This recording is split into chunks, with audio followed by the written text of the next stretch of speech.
রাসূল সাল্লাল্লাহু আলাইহি ওয়াসাল্লামের প্রতিশ্রুত গাজওয়াতুল হিন্দ কি অতি সন্নিকটে? আজ আমরা গাজওয়াতুল হিন্দ বা হিন্দুস্তানের মহাযুদ্ধ নিয়ে কিছুটা আলোকপাত করব ইনশাআল্লাহ।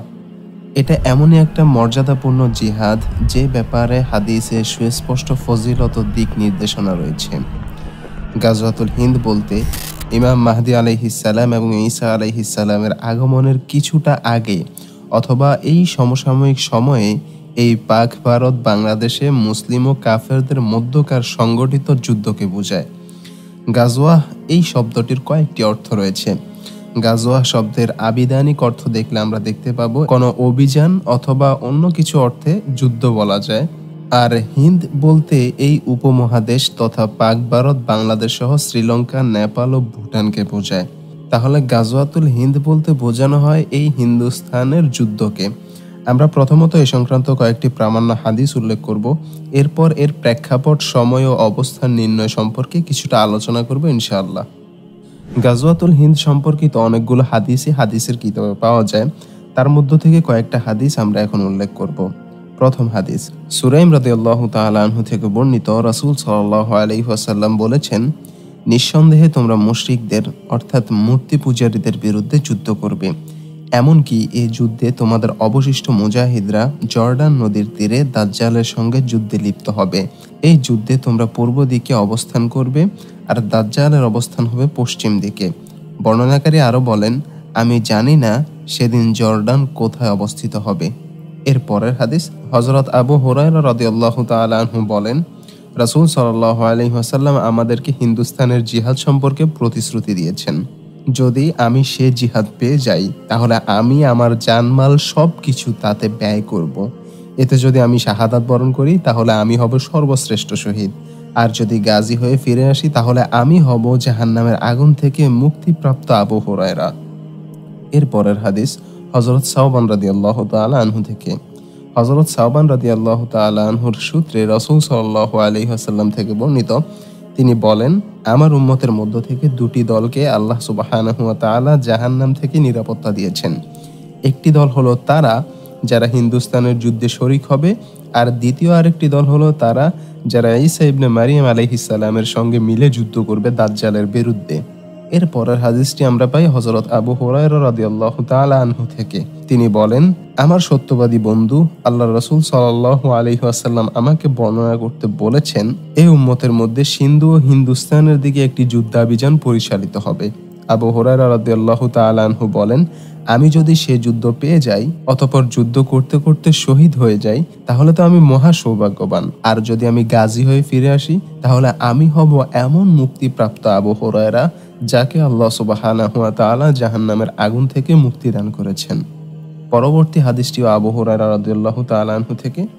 সেখানে আমরা দেখতে পাই তিনি বলেন, রাসূল সাল্লাল্লাহু আলাইহি ওয়াসাল্লাম হিন্দুস্তানের যুদ্ধের আলোচনার প্রাক্কালে বলেছেন, অবশ্যই তোমাদের একটি দল হিন্দুস্তানের সাথে যুদ্ধ করবে। আল্লাহ সেই দলের যোদ্ধাদের সফলতা দান করবেন এবং তারা হিন্দুস্তানের রাষ্ট্রপ্রধানদের শিকল বেড়ি দিয়ে টেনে আনবে। আল্লাহ সুবহানাহু ওয়া তাআলা সেই দলের যোদ্ধাদের ক্ষমা করে দিবেন। অতঃপর মুসলিমরা যুদ্ধ থেকে ফিরে এসে ঈসা ইবনে মারিয়াম আলাইহিস সালামকে সিরিয়ায় পেয়ে যাবে। হযরত আবু হুরায়রা রাদিয়াল্লাহু তাআলা আনহু বলেন, তাহলে আমি আমার নতুন পুরাতন সমস্ত সম্পদ বিক্রি করে দেব এবং এতে অংশগ্রহণ করব। এরপর যখন আল্লাহ তাআলা আমাদের বিজয় দান করবেন এবং আমরা যুদ্ধ থেকে ফিরে আসব তখন আমি হব জাহান্নামের আগুন থেকে মুক্তিপ্রাপ্ত আবু হুরায়রা, যে সিরিয়ায় গিয়ে ঈসা ইবনে মারিয়াম আলাইহিস সালামের সাথে মিলিত হবে। হে আল্লাহর রাসূল, আমার খুব আকাঙ্ক্ষা যে আমি ঈসা ইবনে মারিয়াম আলাইহিস সালামের নিকটবর্তী হয়ে তাকে বলবো যে আমি আপনার সংস্রবপ্রাপ্ত একজন সাহাবী।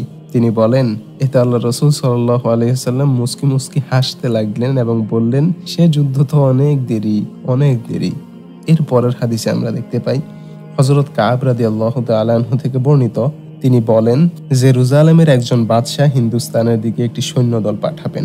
সৈন্যদল হিন্দুস্তানের ভূমি জয় করে তা পদানত করবে, এর অর্থ ভাণ্ডার দখল করবে। তারপর বাদশাহ এসব ধনদৌলত বাইতুল মুকাদ্দাসে সাজিয়ে রাখবেন। সৈন্যদলটি হিন্দুস্তানের রাজাদের শিকল দিয়ে বেঁধে বন্দী করে তার নিকট উপস্থিত করবে। প্রাচ্য পাশ্চাত্যের সকল এলাকায় তার বিজয় অর্জন হবে। দাজ্জালের আবির্ভাব পর্যন্ত তারা হিন্দুস্তানেই অবস্থান করবেন। এর পরের হাদিসটি আমরা পাই হযরত আরতাদ রাহিমাহুল্লাহ থেকে। তিনি বলেন যে ইয়ামানি খলিফার নেতৃত্বে ইস্তাম্বুল ও রোম বিজয় হবে। তার সময়ে দাজ্জাল আত্মপ্রকাশ করবে। তার যোগেই ঈসা ইবনে মারিয়াম আলাইহিস সালাম অবতরণ করবেন এবং তার নেতৃত্বেই হিন্দুস্তানের যুদ্ধ সংগঠিত হবে। তিনি হবেন হাশেমি বংশের লোক। গাজওয়াতুল হিন্দ বলতে ওই যুদ্ধ উদ্দেশ্য যে ব্যাপারে আবু হুরায়রা রাদিয়াল্লাহু তাআলা আনহু বর্ণনা করেছেন। গাজওয়াতুল হিন্দের হাদিসগুলো সারমর্ম দেখলে আমরা বুঝতে পারবো এই মর্মে বর্ণিত হাদিসগুলো থেকে আমরা যে বিষয়গুলো জানতে পারি তা হলো: 1. এটা আল্লাহ তাআলা এবং রাসূল সাল্লাল্লাহু আলাইহি ওয়াসাল্লাম কর্তৃক প্রতিশ্রুত একটি যুদ্ধের ভবিষ্যৎবাণী যা শেষ জামানায় ঘটবে। 2. যুদ্ধটি হবে হিন্দুস্তানে, যা পাক ভারত, বাংলাদেশ সহ শ্রীলঙ্কা, নেপাল ও ভুটানকে বোঝায়। 3. যুদ্ধটি হবে হিন্দুস্তানের মুশরিক তথা মূর্তি পূজারী হিন্দুদের সাথে। 4. এই যুদ্ধে সর্বাত্মকভাবে নিজের জানমাল সবকিছু ব্যয় করে অংশগ্রহণ করা উচিত, যেমনটি আবু হুরায়রা রাদিয়াল্লাহু তাআলা আনহু বলেছেন। এমনকি তিনি এই যুদ্ধ শেষ জামানা হবে জেনেও তাতে শরীক হয়ে ঈসা আলাইহিস সালামের সাথে সাক্ষাতের আকাঙ্ক্ষা পোষণ করেছেন। 5. এই যুদ্ধে মুসলমানদের বিজয় অর্জন হবে এবং মূর্তি পূজারী রাষ্ট্রপ্রধানদের হাতে পায়ে শিকল পরিয়ে বন্দী করে নিয়ে আসা হবে। 6. গাজওয়াতুল হিন্দে অংশগ্রহণকারী মুজাহিদদেরকে ঈসা আলাইহিস সালামের সাথে অংশগ্রহণকারী মুজাহিদদের সাথে তুলনা করা হয়েছে এবং উভয় দলের একই মর্যাদা বর্ণনা করা হয়েছে। 7. এই যুদ্ধে অংশগ্রহণকারী মুজাহিদদেরকে আল্লাহ তাআলা ক্ষমা করে দেওয়ার ঘোষণা করেছেন। 8. এই যুদ্ধে অংশগ্রহণকারী মুজাহিদদেরকে আল্লাহ তাআলা জাহান্নাম থেকে মুক্তির ঘোষণা দিয়েছেন। 9. এই যুদ্ধের শহীদগণ হবেন সর্বশ্রেষ্ঠ শহীদদের অন্তর্ভুক্ত। 10. এই যুদ্ধ রাসূল সাল্লাল্লাহু আলাইহি ওয়াসাল্লামের যুগের অনেক পরে দাজ্জাল আবির্ভাবের পূর্বে শেষ জামানায় সংগঠিত হবে। 11. এই যুদ্ধ জেরুজালেম থেকে ইমাম মাহদী আলাইহিস সালামের নেতৃত্বে পরিচালিত হবে। 12.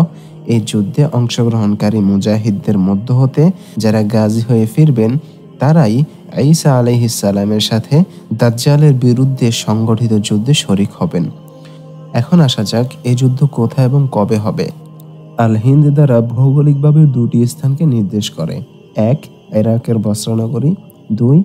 ভারত উপমহাদেশ, যা ভারত, পাকিস্তান, বাংলাদেশ, নেপাল, ভুটান, শ্রীলঙ্কা নিয়ে গঠিত। হাদিসে বর্ণিত আল হিন্দ বলতে সকল উলামায়ে কেরাম এই দ্বিতীয় অর্থ তথা ভারত উপমহাদেশকে উদ্দেশ্য নিয়েছেন।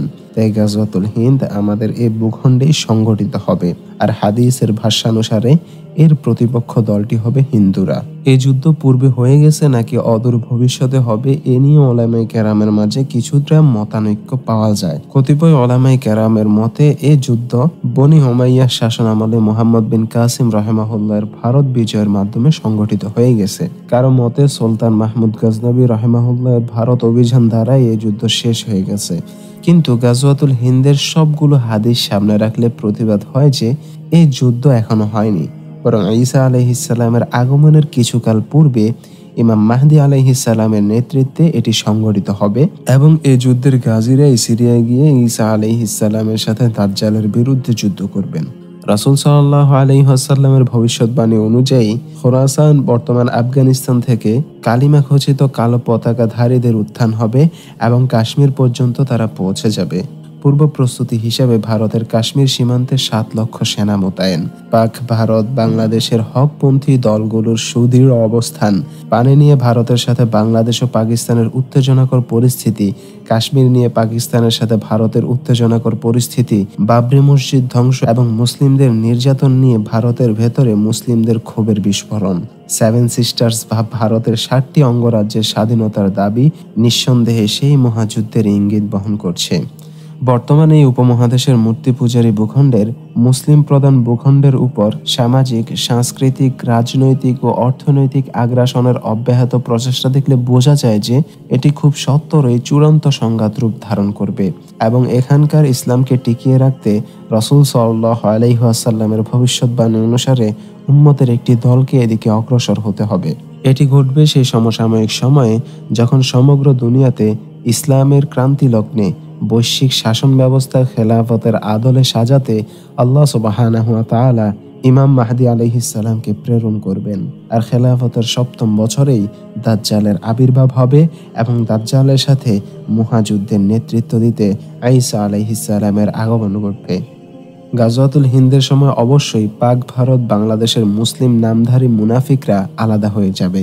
তারা হয়তো কাফেরদের পক্ষে যোগ দিবে অথবা পালিয়ে বেড়াবে এবং এই ভয়ঙ্কর রক্তক্ষয়ী যুদ্ধে মুসলিমরা জয়ী হবে এবং তারা ফিলিস্তিনের বাইতুল মুকাদ্দাসে গিয়ে ঈসা আলাইহিসসালামের সাথে মিলিত হবে। গাজওয়াতুল হিন্দের প্রকৃত সময় এবং অবস্থান একমাত্র আল্লাহ সুবহানাহু ওয়া তাআলাই জানেন।